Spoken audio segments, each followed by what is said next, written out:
నమస్తే రమ్మగారు. నమస్తే జయ. రమ్మగారు, చెప్పుడు మాటలు వినడానికి చాలా ఇంపుగా ఉంటాయి. కొంతమంది విని వదిలేస్తారండి. కానీ కొంతమంది వాటిని పట్టుకొని వేలాడి అసలు ఎందుకు వచ్చింది, ఎక్కడి నుంచి వచ్చింది, సాక్ష్యాలు రుజువులకు కూడా వెళ్ళిపోతూ ఉంటారు. సాక్ష్యాలు రుజువులకు వెళ్తే పర్వాలేదు, వెళ్తే తెలుస్తుంది. నమ్మేసి దాన్ని నిజమని నమ్మి వర్కౌట్ చేసేస్తారు. అవునండి, చాలా కష్టం జయ, వాళ్ళతోటి చాలా కష్టం. కానీ మన బుద్ధి మన దగ్గర ఉండాలి. ఎందుకు వింటారు చెప్పుడు మాటలు అంటారు. కానీ రమ్మగారు, ఒక 10 మాటలు చెప్పినప్పుడు ఒక్కటైనా లోపలికి వెళ్తుంది. అవునా కదా? వినేటప్పుడు అసలు వినొద్దు అని ఎంత అనుకున్నా, ఏం చేసినా వీళ్ళు ఇలాగే చెప్తారన్న ఆలోచన ఉన్నా కూడా ఒక 10, 15 విన్నారనుకోండి, ఒక్కటైనా మనల్ని ఆలోచింపచేసే విధంగా ఉంటాయి. అవును, చెప్పేవాళ్ళు తప్ప వినేవాళ్ళు తప్ప అండి. ఎప్పుడు వినేవాళ్ళదే తప్పు చేయ. అంతే. ఏదో పాత కథ ఇదివరకు చెప్పాను నేను. ఇట్లా జమీందార్ గారికి విపరీతంగా చెవులు నింపుతారు గుమాస్తాలంతా. ఆయన వచ్చి ఓ రోజు ఆఖరి గుమాస్తాని అడుగుతాడు, కాసుకెళ్ళి చెప్పేవాళ్ళని ఏం చేయాలంటే, వినేవాడి చెవులు తెగ్గొస్తే సరే అని చెప్పాడు ఆయన. వినేవాడిది ఎప్పుడు తప్పు. నువ్వు విని ఏంటో ఈ మాటలను ఎందుకు మాట్లాడతారో అని అనుకోకుండా దాని మీద వర్కౌట్ చేయటం, దాని మీదే వర్కౌట్ చేసి జీవితాలు సర్వనాశనం చేసేసుకుంటారు జయ. చాలామంది ఉన్నారు ఇప్పటికీ కూడా. చెప్పేవాడు ఒక విషయం తెలియంగానే మనకు తెలియదు కదా, ఒక విషయమే కదా మనకు తెలిసింది, ఎందుకులే అనుకోకుండా వీళ్ళు వర్కౌట్ చేసి ఓ పెద్ద సినిమాకి సీన్ క్రియేట్ చేసి ఇంకోటికి తెలియజేయటం. చెప్పేవాడు చెప్తూనే ఉంటాడు జయ కదా. ఇప్పుడు ఏదో విషయం విన్నాం, ఫలానా ప్రొడ్యూసరు డైరెక్టరో ఎవరో ఒక హీరోయిన్ తోటి వివాహమో ఇంకోటో, అసలు అది నిజం కాదు, ఏం కాదు, ఏదో ఒక వార్త చదువుతాం. వీళ్ళిద్దరు పెళ్లి చేసుకున్నారని నేను ఫిక్స్ అయిపోతా. తర్వాత నీకు చెప్తా వాళ్ళ పెళ్లి అని. పిల్లలను తీసుకెళ్తా, పిల్లలు కూడా ఉన్నారంటే అంట. వాళ్ళ పెళ్లి ఎప్పుడో అయిపోయిందంటే, 2-3 ఏళ్ళు అయితే పిల్లలు ఉండరు. ఆటోమేటిక్ గా 3వ వాళ్ళు ఇంకోటి డెవలప్ చేస్తారు. ఇప్పుడు ఎవరో ప్రొడ్యూసరు, ఏదో యాక్టరు, ఏదో మోడలు, వేరే కథ. మన సొంత విషయాల మీదకి వస్తే ఈ చెప్పుడు మాటలు చాలా ఇబ్బంది పెడతాయి. మనకి బాధ అనిపించేస్తాయి. అదే మనకు బాధే కాదు జయ, మనం వర్కౌట్ చేయటం మొదలు పెడితే జీవితాలు సర్వనాశనం అయిపోతాయి. కాదు రమ్మగారు, విని వదిలేయటం కాకుండా వర్కౌట్ దాకా వెళ్ళిపోతారా రమ్మగారు? ఎందుకు వెళ్ళరు? వెళ్తారు. వెళ్ళే వాళ్ళు బోల్డ్ మంది ఉన్నారు. టికిల్ అవుతారు జనం మనం ఈ వాక్యాలు చెప్పాక. చూడు, వదినలో, మరుదులో, బావలో, అక్కయ్యలో, తమ్ముళ్ళో, ఫ్రెండ్సో చెప్పిన, మన పార్ట్నర్ మీద చెప్పినవి కానీ, మన అమ్మ మీద చెప్పినవి కానీ, మన నాన్న మీద చెప్పినవి కానీ, లేకపోతే మన వాళ్ళు ఎవరి చుట్టాల గురించి అయినా చెప్పినవి కానీ, మన ఫ్రెండ్స్ గురించి చెప్పినవి కానీ చెబితే నిజ నిర్ధారణలోకి వెళ్తే గోలైపోతుందని భయపడతారు. అందుకని నిజ నిర్ధారణకి వెళ్ళరు, అది మనసులో పెట్టుకుంటారు. దాని మీద వర్కౌట్ చేయటం మొదలు పెడతారు. అవతల వాళ్ళు కనపడంగానే మనం ఎవరి గురించి చెడు వార్త విన్నామో వాళ్ళు కనపడేసరికల్లా వాళ్ళని సూటిపోటి మాటలు అంటాం.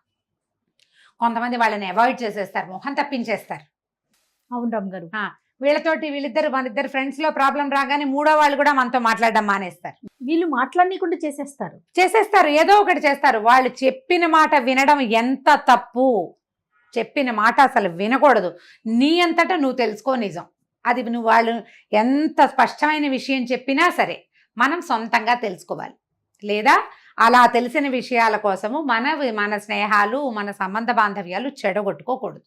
పంచతంత్రంలో ఈ విషయం చెప్తాడు జయ. పంచతంత్రంలో చాలా రకరకాల మ్యాటర్స్ డిస్కషన్కి వస్తుంటాయి. అందులో చెప్తాడు దంతిల గోరంభుల కథ. భలే ఇంట్రెస్టింగ్గా ఉంటుంది. చిన్న కథే కానీ చాలా బాగుంటుంది. దీనికి సరైన కనెక్టివిటీ ఉంది. పూర్వం ఒక రాజుగారు భార్య, రాజ్యం బాగుండేది. ఆ రాజ్యంలో దంతిలుడు అని ఒక సంపన్న గృహస్థు ఉండేవాడు. దంతిలుడు ఏంటంటే రాజుకి అవసరమైనప్పుడు డబ్బు సప్లై చేసే ఫైనాన్షియర్ అనమాట. అతను ఫైనాన్సర్లు ఉంటారు కదా మనకి, అట్లా డబ్బులు సప్లై చేశాడు. రాజభవనంలోకి యథేచ్ఛగా రాకపోకలు ఉన్నవాడు. రాజుగారి సంగతులు ఇంచుమించుగా దంతిలుడికి తెలుసు. చాలా బాగా ఫ్రీగా తిరగలడు. మిగిలిన వాళ్ళకి పర్మిషన్లు అవి ఇవి కావాలి. ఈయన రాజుగారి దగ్గరికి ఏకంగా లోపలికి వెళ్ళిపోగలిగిన వాడు, అంతఃపురంలోకి కూడా వెళ్ళగలిగేంత చనువు ఉన్నవాడు. అయితే ఒకసారి ఏమైందట, ఆయన పెద్ద సభ ఏదో చేశాడు. చాలా గొప్ప ఫంక్షన్ చేసి ఇంట్లో రాజుని, రాణిని అందరినీ పిలుచుకుంటే ఈ రాజుగారి భవనంలో గోరంభుడు అని ఒకడు ఉండేవాడు. వాడు ఏంటి, కసువు ఊడ్చేవాడు. సమార్జనం చేస్తాడు, ఆర్జనమే ఊడుస్తాడు. ఊడ్చేవాడు ఏమైంది, వాళ్ళందరికీ బట్టలు పెట్టాట దంతిలుడు. భోజనానికి వచ్చిన వాళ్ళందరికీ దంతిలుడు బట్టలు పెట్టి అందరినీ సత్కరించాడు. ఆ సమయంలో ఏమైంది, గోరంభుడు కొంతమంది బ్రాహ్మణ ఇది సమార్జన అంటే సన్మానం అది జరుగుతున్నప్పుడు ఇతను కూడా పోయి ఒక కుర్చీలో కూర్చున్నాడు. కూర్చునేసరికల్లా ఆయన ఆ లైన్లో వాళ్ళకి వీళ్ళకి పెడుతూ ఇతన్ని చూసి, ఏమిట్రా ఇక్కడ చేరావు, పద బయటికి అని కేకలేసి వాడిని తరిమేశాడు. తరిమేసరికల్లా గోరంభుడికి ఒళ్ళు మండిపోయింది.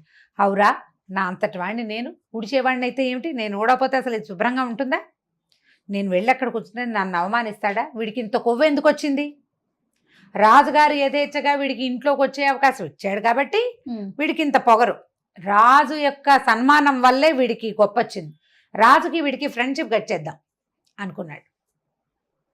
అవకాశం మంచి ఆలోచన. మంచి ఆలోచన అంటే వాడ తను చేసిన తప్పు వాడికి లెక్క పెట్టలా, అది అసలు తప్పుగా భావించటల్లా, అవతల వాడు తన్ని కేకలేయటమే తప్పు. నువ్వు చేసిన తప్పు అసలు లెక్క. ప్రతి వాళ్ళు అంతే కదా జయ, మనం చేసింది చిన్న విషయం, అవతల వాళ్ళు చేసింది చాలా పెద్దది, కొండంత. అలాగే కనపడుతుంది. అన్నీ అంతే, ప్రతి విషయము మనదైతే ఇంత, ఎదురుగోళ్ళదైతే కొండంత. ఇది 100% ట్రూ రమ్మగారు. అక్కడి నుంచి ఏమైంది, ఒకరోజు కొద్ది రోజులు ఇలా గడిచిపోయినాక ఓ రోజు ఏం చేశాడు, పొద్దున్నే కొంచెం తాగేసి ఉంటాడు, తను భంగు అవి తీసుకుంటారు. ఈ పనివాళ్ళు రాత్రిళ్ళంతా మెలకుగా ఉండడానికి చిన్న మాదక ద్రవ్యం తీసుకునేవాళ్ళు. ఈయన రాజుగారు పొద్దున్నే నిద్ర లేచేసరికల్లా వీడ పక్కనే ఊడుస్తూ అలా ముందుకెళ్తూ ఏమన్నాడంటే, ఆ రాణిగారిని కావలించుకున్నది ఎవరు, అంత గాఢంగా కావలించుకున్నాడు, దంతిలుడు కాదు, ఊరిని దంతిలుడికి రాణిగారు భలే దొరికింది అన్నాడు. రాజుగారు హడిలిపోయాడు. ఏమిటి, దంతిలుడు రాణిని కావలించుకున్నాడా, ఏమిట్రా గోరంభ, ఏమిటి వాగుతున్నావు అన్నాడు. అనేసరికల్, నేనా ప్రభు, ఏమిటో మద్యం మత్తులో ఏం మాట్లాడుతున్నానో మాద్యం ఎక్కువైంది ప్రభు, నాకు అది ఎక్కువైంది, అందుకని నేను ఏదో మాట్లాడినట్టున్నా, నాకేదో కలొచ్చినట్టుంది అన్నాడు. అనేసరికి రాజు అనుకున్నాడు, అవురా కవర్ చేస్తున్నాడు వీడు, ఇందాక నిజం మాట్లాడాడు, ఇప్పుడు కవర్ చేస్తున్నాడు. దంతిలుడికి మన ఇంట్లోకి ఫ్రీగా ప్రవేశం ఉంది, రాజ్యసభలోకి వచ్చేస్తాడు, అంతఃపురంలో కూడా వస్తాడు, రాణితో ఫ్రెండ్షిప్ చేస్తున్నాడు అనమాట. వాడు కావలించుకోకపోతే వీడికి కళ ఎలా వస్తుంది, అలాంటి కళలు వస్తాయి ఎవరికైనాను. ఇప్పుడు వీడికే ఊహ ఉందనుకో, గోరంభుడికే ఎవరినైనా కావలించుకోవాలని ఊహ అంటే వాడికి అలాంటి కళ వస్తుంది, వాడికి దంతిలుడు రాణి గారి మీద కళ ఎలా వస్తుంది, చూశాడు వాడు, ఎంత ఊహించాడు, చూశాడు ఇది చూసిన దృశ్యం కాబట్టి వాడికి కళ్ళలో వచ్చింది, వాడికి కలవరించేశాడు, ఆపుకోలేకపోయాడు వాడు. రాణిగారు దంతిలుతోటి స్నేహం చేస్తోంది అనేసరికి అది చాలా బిగ్ మ్యాటర్ కదా, పెద్ద విషయం. అది వీడు చూసేసరికల్లా అది ఆపుకోలేక ఇలా మాట్లాడాడని, అవురా దంతిలా నీ సంగతి ఇలా ఉందని ఇక దంతిని లోపలికి రానివ్వడం మానేశాడు. ఆయన మాట్లాడడం మాని పారేశాడు. అంతకుముందు డబ్బులు ఎప్పుడు అవసరమైనా దంతిలుడికి కబురు పెట్టండి, దంతిలుడు ఏం లేదు, వాడి మొహం కూడా చుట్టాల. దంతిలుడికి మొదట్లో అర్థం కాల, రాజు తను చూడగానే మొహం ఇలా తిప్పేసుకుంటున్నాడు, రాణికి సైజ్ చేస్తున్నాడు వెళ్ళిపోని, ఆవిడ లేచి వెళ్ళిపోతుంది. అంతకుముందు ఎలా ఉన్నావు ఏమిటి అనేది ఏమీ లేదు, ఇప్పుడు ఆవిడ వెళ్ళిపోతుంది లోపలికి, ఈయనేమో మాట్లాడు. అంతకుముందు ఏదైనా వీళ్ళు అందరు సభలో కూర్చున్నప్పుడు ఏమంటావు దంతిలా అని ఒక సలహాకి అడిగేవాడు. ఇప్పుడు దంతిలుడు అసలు ఆయన ఎటు కూర్చుంటే అటు చూడడం మానేస్తున్నాడు రాజు. తర్వాత ఏమో ఏమిటి ప్రతి వాళ్ళని రాణిస్తున్నారు, దంతిలుడిని రానివద్దని ఒక అన్నాడని ఒక కర్ణాకర్ణి ఉవాచ. వీడికి అర్థం కాలేదు, దంతిలుడికి ఏం చేయాలో తెలియటల. ఇతని డబ్బు వ్యవహారాలన్నీ రాజాస్థానంతో ముడిపడి ఉన్నాయి. వాళ్ళకి వ్యవసాయానికి ఇతనే డబ్బు ఇస్తాడు, మనకి ఇప్పుడు కూడా ఉన్నారు కదా బిగ్ షాట్స్, అవునండి, ప్రభుత్వ అవసరాలకు డబ్బులు ఇచ్చేవాళ్ళు. అవును, ఇతను అలాంటి వాడే. ఏం చేయాలి, ఏమైందో తెలియదు.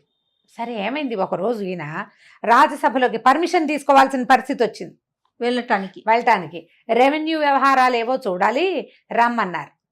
రమ్మని ఒక కాగితం పంపారు. ఆ కాగితం పుచ్చుకుని వెళ్తుంటే ఈ గోరంభుడు ఎవరితోటో 2-3తోటి మాట్లాడుతుంటే, చూడండోయ్ దంతిలుడు చూడు, మొన్నటిదాకా రాజుగారి స్నేహం ఎక్కువై ఆగలేకపోయాడు, పెనం మీద పేలగింజలాగా, అంతే ఇప్పుడు తలకాయ దించుకుని వెళ్తున్నాడు, ఎవడి పరిస్థితి అయినా ఇంతే అన్నాడు. అనేసరికి ఆ వాక్యం ఇతని చెవులను పడింది. వాడు మామూలుగానే ఉన్నాడు, మద్యం మత్తు కాదు, తనని ఉద్దేశించే అంటున్నాడు. అప్పుడు ఈ దంతులుడికి స్ట్రైక్ అయింది, అరే వీడు కానీ ఏమైనా రాజు దగ్గర వర్కౌట్ చేశాడా, నేను అవాళ్ళ వీడిని కేకలేసా, గుర్తొచ్చింది మొత్తం, గుర్తొచ్చింది, నేను వీడిని అన్నాను, అందుకే వీడు ఏదైనా వర్కౌట్ చేశాడేమో. ఎందుకంటే వీడు రోజు కసువులు ఊడడానికి అంతఃపురంలోకి వెళ్ళేవాడు, అంతఃపురంలోకి అందరినీ రానివారు పని వాళ్ళని. అవును, కొంతమంది నమ్మకస్తులు, అలవాటైన వాళ్ళు, చిన్నతనం నుంచి తరతరాలుగా. పెరిగిన వాళ్ళు. వీడి చిన్నతనం తల్లి దాసి అనుకో, ఆ దాసి దాని కొడుకు చిన్నప్పటి నుంచి అక్కడే తిరుగుతాడు. అవును. అలాంటి వాళ్ళనే పెట్టుకుంటారు. ఈ గోరంభుడు అలాంటి వాడు. ఉమ్. అప్పుడు ఈయన ఏం చేశాడంటే గబుకను గోరంభుడి దగ్గరికి వెళ్ళి, ఏమో ఈ గోరంభ, నువ్వు వాళ్ళ మా ఇంట్లో ఫంక్షన్ రోజున నువ్వు బ్రాహ్మణ సమారాధనలోకి వచ్చేసావురా, అని చేత నేను నిన్ను మరి అలా అనాల్సి వచ్చింది. సన్మానించలేకపోయాను, నేను నిన్ను కేకలేయాల్సి వచ్చింది అని చెప్పి నీ కోసం వాళ్ళ బట్టలు తీసి పెట్టాను, నువ్వు వస్తావని. ఈ ఈ బ్రాహ్మణ సమారాధనలోకి నువ్వు రావడం వల్ల నేను నిన్ను కేకలేయటం వల్ల బట్టలు ఇవ్వలేకపోయాను. ఇదిగో అని చక్కగా మల్లెపువ్వులాగా ఉన్న ఒక బంగారు జరీ నేసిన ధవతల జంట ఎత్తి వాడి చేతిలో పెట్టాడు. పెట్టేసరికి పెట్టి, ఏమిటో ఈ రాజుకి నాకు స్నేహం చెడిపోయింది, ఇదివరకు అట్లాగా ఇక్కడికి రాలేకపోతున్నాను, చాలా సమస్యలుగా ఉన్నాయంటే, అవి ఏముందండి, ఇంత చక్కటి పంచెల జత నా చేతిలో పెట్టారు, దూది పింజల్లాగా ఎగిరిపోతాయి చూడండి, మీ దానమే మీకు మళ్ళీ ఇదంతా నేనే చేశాను అనలా వాడు తెలివి. చూడండి, మీరు ఇంత గొప్ప దానం చేశారు, మీ తప్పు మీరు తెలుసుకున్నారు, అలాగే రాజు కూడా తన తప్పు తను తెలుసుకుంటాడు, ఇదేముంది దూది పింజలాగా తేలిపోతుంది చూడండి అన్నాడు. బట్టలు ఇచ్చాడా. మర్నాడు పొద్దున వీడు మళ్ళీ మద్యం మత్తులో గుమ్మాలు ఉడుస్తున్నాడు. ఉడుస్తూ ఏమంటున్నాడు, రాజుగారు అప్పుడే నిద్రలేచారు, అయ్యో రాజుగారు మల విసర్జన చేస్తూ దోసకాయలు తింటున్నాడు, ఏమిటో ఇలాంటి ఇదేం అలవాటు అన్నాడు. అనేసరికి ఇనుములికి పడ్డాడు, ఏమిటి వీడి మొహమ్మండా ఇలాంటి మాటలు చెప్తున్నాడు, అదే ఒరే గోరబ్బా ఏమిట్రా బాగుతున్నావు అని గట్టిగా కేకేశాడు. అనేసరికల్లా అన్నాడు, నేనా నా మద్యం మత్తు ప్రభు, నేనేం మాట్లాడుతున్నానో నాకు తెలియదు, ఏవో కళ్ళు వస్తూ ఉంటాయి నాకు అన్నాడు. అనేసరికి రాజు ఆశ్చర్యపోయాడు. ఇప్పుడు కిందటిసారి వీడు ఒక వాక్యం వాగాడు, వీడు చూసే ఉంటాడు అందుకే అన్నాడు అని భావించాను నేను, కానీ ఎలా చూస్తాడు, నేను మల విసర్జన చేయటం ఏమిటి, అది వీడు చూడడం ఏమిటి, తర్వాత దోసకాయలు తింటం ఏమిటి, నా బతుకులో అట్లాంటిది లేనే లేదు ఏనాడు అంటే వీడేం చూడలా, వీడికేవో వెర్రిమొర్రి ఊహలు వస్తాయి, వాటిని నమ్మేస్తున్నాడు, వాటి వాగుతాడు బయటికి, వాటికి అతివాగుడు వాగుతూ ఉంటాడు, వీడు వాగుడికి అసలు మనం ఇదే ఇవ్వక్కర్లేదు పోనీ అని చెప్పి అక్కడి నుంచి, ఒరే గోరంబ మళ్ళీ నువ్వు మద్యం మత్తెక్కి వాకిట్లో తిరిగినా మాట్లాడినా పీక నులివేస్తాను నీదని చెప్పాడు. అలాగే ప్రభు అని గోరంభుడు వెళ్ళిపోయాడు. అప్పుడు ఈయన అనుకున్నాడు, పాపం దంతిలుడు ఏం చేసుండడు, చాలా మంచివాడు, సోదరి సమానంగా చూస్తాడు రాణిని. చూసారు, మనకి ఇన్నేళ్ల నుంచో మనకు నమ్మకస్తుడు, అసలు రాజస్థానం నడుస్తుందంటే దంతిలుడిదే డబ్బంతాను, అతన్ని ఇలా చేయకూడదని దంతిలుడి కబురు చేయండిరా అని దంతిలుడి కబురు చేశాడు. దంతిలుడు మామూలుగా వచ్చాడు, ఆశ్చర్యపోయాడు, ఓరిని ఎలా సెట్ అయిపోయింది, 4 రోజులు తిరిగేసరికి అంతా నార్మల్ అయిపోయింది, ఎలా అంటే అంతే. ఇప్పుడు చూడు ఏ మాటల ప్రభావంతో రాజు యాక్ట్ చేశాడు, ఆయన విన్న వాక్యం ఎంత, చేసే ఉంటారు అయ్యే ఉంటుంది. పదునైన మాటలు కదా రమ్మగారు, మనసుని గుచ్చేసినాయి. అంటే జయ ఎలాగ తెలుసా, ఆడవాళ్ళ మీద నమ్మకం లేదనుకో, స్నేహితుల మీద నమ్మకం లేదనుకో, వాళ్ళకి ఎప్పుడో ఎవరి భార్యో ఎవరినో మోసం చేసిన సంఘటనలు వినుంటారు, కాబట్టి భార్యలు మోసం చేస్తారని ఒక చుక్క లోపల ఎక్కడో ఉంటుంది బ్రెయిన్లో, లేదా ఎవడిదో స్నేహితుడు ఎవరినో మోసం చేస్తాడు, అది కూడా ఒక డ్రాప్ ఉంటుంది. అలాంటి డ్రాపులు ఉన్న వాళ్ళు ఇలా ఏదైనా ఒక మాట వినగానే ఈ డ్రాప్ని పెద్ద సముద్రాన్ని చేస్తారు. అవునండి, నమ్మకం ఉన్నవాడు ఉంటాడు చూడు, స్నేహితులు మోసం చేయరు, భార్య అంటే భగవంతుడు ఇచ్చిన స్నేహితురాలు, అది నాతోటే పుట్టి నాతోటే పెరిగి నాతోటే బతికి నాతోటే చచ్చిపోతుంది అని నమ్ముతారు కొంతమంది. వాళ్ళకి నువ్వు ఏం చెప్పినా నమ్మరు, నిజంగా పెళ్ళాం మంచిది కాకపోయినా వీడు నమ్మడు.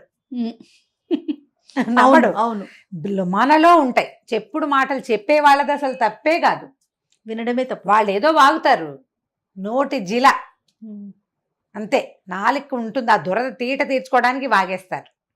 ఆ తీటని నువ్వు నీ బుర్రకి ఎక్కించుకోకూడదు, మనం మార్చుకోవాలి కదా. మనం ఏమనుకోవాలి, వీడేదో వాగుతాడు, వీడు బుద్ధి లేదు, వాడు వెధవాని నమ్మాలి నువ్వు మొదట. అప్పుడప్పుడు నిజాలు ఉంటాయి వీటిలలో, ఎక్కువగా అబద్ధాలే ఉంటాయి, ఎందుకంటే జనరల్గా ఇలాంటి మాటలు పోగు చేసుకొచ్చేవిగా ఉంటాయి. వాళ్ళకేదో ఒక అభిప్రాయం కలుగుతుంది, దానికి వర్కౌట్ చేయడానికి వాళ్ళకు 2-3 సంఘటనలు కనబడతాయి, అది ఎత్తి నీ తలలో పోసేస్తారు, ఆ ద్రాక్షాసవం అంతా నీ తలకి ఎక్కిపోకూడదు. అది ప్రతిసారి మనం పూర్తిగా సాకల్యంగా తెలుసుకుంటే కానీ దేన్ని వర్కౌట్ చేయకూడదు. దైనందిన జీవితంలో ఇవి మనకి తగులుతూనే ఉంటాయి. అవునండి, జాగ్రత్తగా ఉండాలి అంతే. ఖచ్చితంగా తగులుతూనే ఉంటాయండి, ఎవరికో ఒకరికి ఏదో ఒక రూపం. ఇప్పుడు రాజుగారు దంతిలుడిని దూరం పెట్టాడు, రాణి గారిని దూరం పెట్టుంటే సమస్య వచ్చేది కాదు. మన దగ్గర మనం ఎంతమంది ఉన్నారు ఇట్లా. అవునండి, అనుమానాలతో పెళ్ళాలని దూరం చేసుకునేవాళ్ళు, భర్తల్ని దూరం చేసుకునేవాళ్ళు. అవును కదా. కానీ ఇంకా కనీసం సాధ్యాసాధ్యాలు పోనీ మనసుకి ఎక్కించుకున్నా అది నిజమా కాదా అని ఎంక్వైరీ అన్నా చేసుకుంటే బాగుంటుంది. బాగుంటుంది కనీసం. అంత దాకా పోరేమో బహుశా అనుమానం వచ్చేసిన వర్కౌట్ చేసుకుంటూ ఉంటారు. ప్రతి సంఘటనని దానికే ముడిపెడతారు, లింక్ పెట్టుకో. అవునండి. ఎలా అంటే నిన్న మనం దేవుడు వినాయకుడి గుడికి వెళ్తూ దారిలో వినాయకుడికి దండం పెట్టలేదు కాబట్టి ఇవాళ పొద్దున్న జారిపడ్డామని, నిన్న దండం పెట్టలేదు అందుకే ఇవాళ జారిపడ్డాం. నిన్న నువ్వు దండం పెట్టకపోతే వినాయకుడు నిన్న పొద్దున నిన్ను ఎత్తుకు మీద ఎందుకు ముట్టాడు కాదు? ఆయన నిన్ను ఏదైనా చేయదలుచుకుంటే ఇవాళ దాకా టైం కావాలా భగవంతుడికి? మరి అక్కర్లా. కానీ మనం దీన్ని తీసిపోయి దానికి పెడతాం, లింక్ పెట్టుకుంటాం. అట్లా అంతే. ఇట్లానే లింక్ పెట్టేసుకుంటూ ఉంటారు. ప్రతిదానికి లింక్ పెట్టుకుని ఆలోచించి ఈ విన్న విషయాన్ని పెద్ద చేస్తారు, గోరంతలు కొండంతలు చేసుకుంటారు. చెప్పుడు మాటలు చెప్పొద్దు, వినొద్దు.